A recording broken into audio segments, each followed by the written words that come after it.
Hey guys, wanna know how to add gold in MetaTrader 5?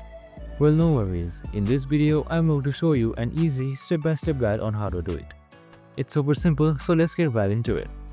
Now first up, simply open up your MetaTrader 5 application. And once you're there, make sure you are on quotes right here. Two arrows that is facing each other. So on the top right here you can see this small plus icon. Just simply click on it. Now under find symbols, just simply search for gold. Or if you don't find it yet, you can just simply type in XAUUSD. So once you've got it, just simply click on it. Now it has been selected. Now get back, and right here you can see XAUUSD has been added. Now just simply click on it and then select chart. And there you go. The chart has been opened and successfully adding. I hope this video helped. If it did, make sure to like, subscribe and tune in with us for more of these videos. See you in the next one.